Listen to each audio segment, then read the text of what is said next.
Hello everyone.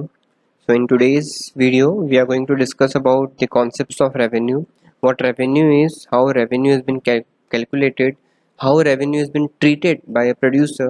So this is a producer's aspect. ये producer और या फिर बोलना चाहिए production का एक aspect होता है. So let's see what revenue is all about. Okay, now the question arises, what is revenue?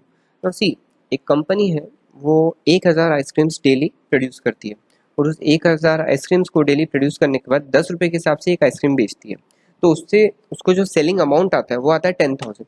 So economics की टर्म्स में अगर अपन बात करें, so this amount of 10,000 will be called as revenue. So by selling a commodity, whatever the money which is been received by a firm will be called as revenue. The revenue of a firm is its sales receipts or money receipts from sale of a product. ठीक है. अब सी, अगर अपन profit और revenue दोनों के बीच में differences देखें या दोनों के बीच का कॉन्सेप्ट देखें, so revenue something different from the concept of profit. How? Profit निकलता है रेवेन्यू में से उसकी लागत या उसकी जो कॉस्ट है उसको माइनस करने पे. कॉस्ट हमने पिछले सेशन में पढ़ चुके हैं कि कॉस्ट क्या होती है. कॉस्ट मतलब किसी भी प्रोडक्ट को बनाने की जो लागत है वो. तो रेवेन्यू में से अगर अपन कॉस्ट निकाल दें तो हमारा क्या आ जाएगा? प्रॉफिट आ जाएगा. और अगर अपन रेवेन्यू की बात करें तो revenue will be nothing but cost plus profit. So these are the two basic equations. Profit equals to revenue minus cost and revenue equals to cost plus profit. Okay, now let's come on to the different types of revenues. The first is total revenue, marginal revenue and average revenue. Now see, these are the three different ways how we can calculate revenue. तो पहला होता है total revenue. Total revenue क्या होता है? The revenue which a firm gets by selling a given output. उसके पास जो टोटल आउटपुट है, 100 आइसक्रीम उसने बनाई थी, 100 के 100 को उसने कितने में बेच दी? 100 रुपए में बेच दी. 100 रुपए की एक आइसक्रीम. तो इस हिसाब से उसके पास टोटल रेवेन्यू कितनी आई? Output into price. आउटपुट है उसका 100 का और प्राइस है उसकी 100 की, तो उस हिसाब से उसकी टोटल रेवेन्यू कितनी हुई? 10,000 rupees. Okay, so total revenue का इक्वेशन क्या होगा? Total revenue equals to price into quantity या प्राइस इनटू आउटपुट. नेक्स्ट आता है मार्जिनल रेवेन्यू. मार्जिनल सिर्फ ये जो वर्ड होता है इसका मतलब होता है इकोनॉमिक्स में additional. Okay, now see, marginal revenue is the change in total revenue when one more unit of commodity sold. 100 quantity के बाद अगर आपने एक क्वांटिटी और सेल आउट करी प्रोडक्शन करके, तो उसकी जो आपकी रेवेन्यू होगी वो कहलाएगी मार्जिनल रेवेन्यू. सो एमआर की इक्वेशन क्या होगी? MR equals to total revenue n minus total revenue n minus 1. Now see, MR equals to marginal revenue, TR n equals to total revenue of n units of output, TR n minus 1 equals to total revenue of n minus 1 units of output. Okay, now let's come on to the schedule between total revenue, average revenue and marginal revenue. यहाँ पर एक छोटा सा assumption हमें ध्यान रखना है कि जब एवरेज रेवेन्यू जो है वो कांस्टेंट है, कितने रुपए के हिसाब से? 10 रुपए. मतलब 10 रुपए जो है वो उसकी प्राइस है. ठीक है, ये कांस्टेंट रखना है अपन को. Okay, now let's see in the schedule. Just look in the particular screen. Output दे रखा है 1 2 3 4 5, जिसमें प्राइस दे रखी है. तो प्राइस हमने कांस्टेंट रखी है, उसी को हमने क्या बोला है? It will be designated as average revenue, that is AR. तो AR हमने देख लिया 10 10 10 10 10. ठीक है, अब उसके हिसाब से अगर अपन टोटल रेवेन्यू की बात करें तो कैसे निकालेंगे? Output into price. तो पहली यूनिट पे आउटपुट है 1, उस पे प्राइस है 10, तो उसके हिसाब से 10. दूसरी unit 10 to 20, third 10 30, 4 10 40, 5 10 50. So you just got the concept कि टोटल रेवेन्यू उसने कैसे निकाला. अब टोटल रेवेन्यू हमारे पास आ चुका है, मार्जिनल रेवेन्यू निकालने की कोशिश करते हैं. कैसे निकालेंगे? एडिशनल निकालने के लिए हमें क्या करना पड़ता है? करस्पॉन्डिंग वैल्यूज को माइनस करना पड़ता है. तो टोटल रेवेन्यू में सबसे ऊपर फर्स्ट यूनिट पे कितना है? 10. तो उसके ऊपर क्या होगा? अजम्पशन के हिसाब से 0. तो 10 minus 0 will be 10, 20 minus 10 will be 10, 30 minus 20 will be 10, 40 minus 30 will be 10 and 50 minus 40 will be 10. Now see, आप एक चीज देखो कि एवरेज रेवेन्यू और मार्जिनल रेवेन्यू दोनों कहीं ना कहीं क्या हो रही है? इक्वल हो रही है. ठीक है, let's check certain possible relationships. Total revenue equals to average revenue into quantity, that is 10 into 5 equals to 50. तो टोटल रेवेन्यू जो है वो मार्जिनल रेवेन्यू का क्या होगा? समीशन होगा. ठीक है, 10 plus 10 plus 10 plus 10 plus 10, that is 50. एक चीज तो हमने ये निकाल ली. दूसरी चीज, हमने एवरेज रेवेन्यू कैसे निकाला? Total revenue divided by quantity. तो टोटल रेवेन्यू हमने कैसे निकाला था? 50. 50 डिवाइड बाय टोटल क्वांटिटी कितना हो गया? 5. तो इसके हिसाब से 10 आपकी क्या हो गई? पर पर्टिकुलर आउटपुट की प्राइस। ठीक है, नेक्स्ट मार्जिनल रेवेन्यू कैसे निकाला हमने, करस्पॉन्डिंग प्रीवियस वैल्यूज में से जो आगे वाली प्रोसीडिंग वैल्यूज को माइनस किया, तो 50 माइनस 40 इक्वल्स टू 10, तो total revenue of fifth unit minus total revenue of fourth unit. तो इससे आपको क्या पता पड़ जाएगा कि इन तीनों के बीच में रिलेशनशिप क्या है। क्लियर? सो जब AR कांस्टेंट होगा, ये हमने जो चीज निकाली है, जो हमारा क्रक्स पॉइंट है, वो ये है कि जब एवरेज रेवेन्यू कांस्टेंट होगा उस समय पे मार्जिनल रेवेन्यू और एवरेज रेवेन्यू दोनों एक दूसरे के करस्पॉन्डेंस में चलेंगे, दोनों एक दूसरे के इक्वलाइजेशन में चलेंगे। Clear?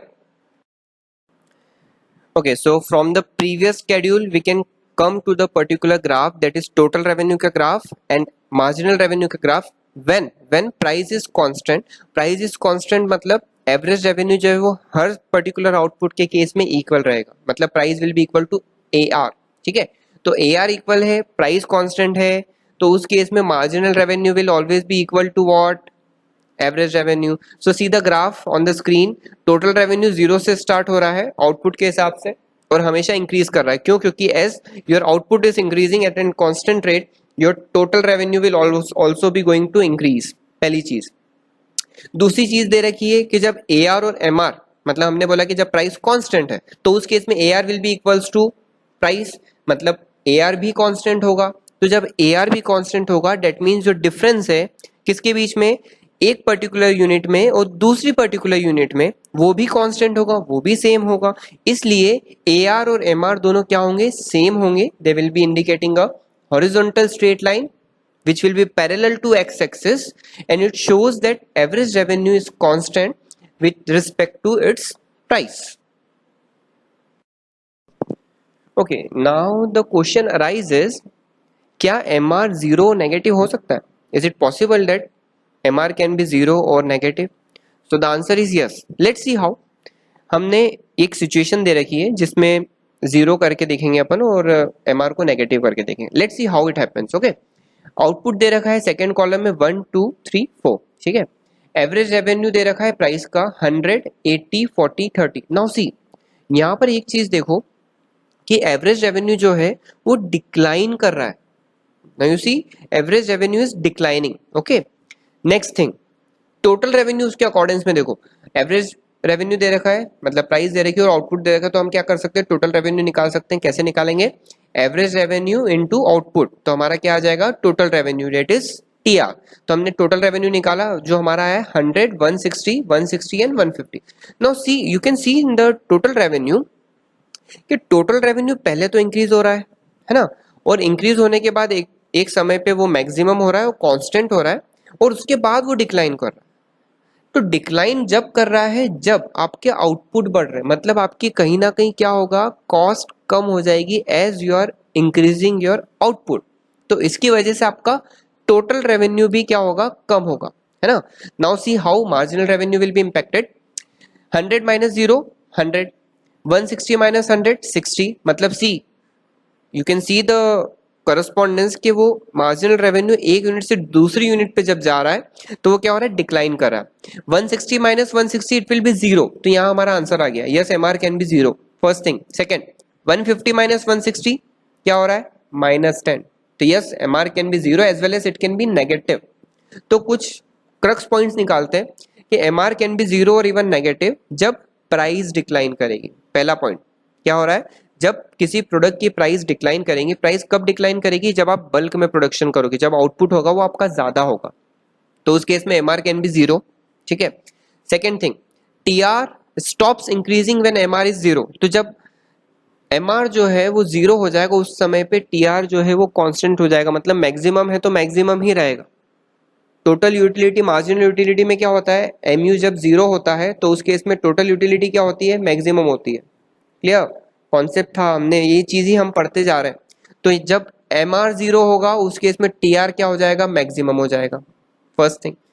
Next, TR starts declining जब MP इज नेगेटिव, सॉरी जब MR इज नेगेटिव। तो जब MR नेगेटिव है उस केस में क्या हो रहा है, टोटल रेवेन्यू क्या कर रहा है, डिक्लाइन कर रहा है। क्यों डिक्लाइन कर रहा है, क्योंकि आपका आउटपुट बढ़ रहा है।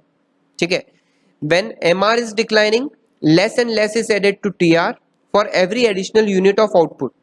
जैसे ही आपने आउटपुट बढ़ाया, एडिशनल यूनिट बढ़ाई, उस केस में एमआर जो है वो डिक्लाइन करेगा, करता जाएगा जब तक करेगा जब तक वो नेगेटिव होके खत्म ना हो जाए।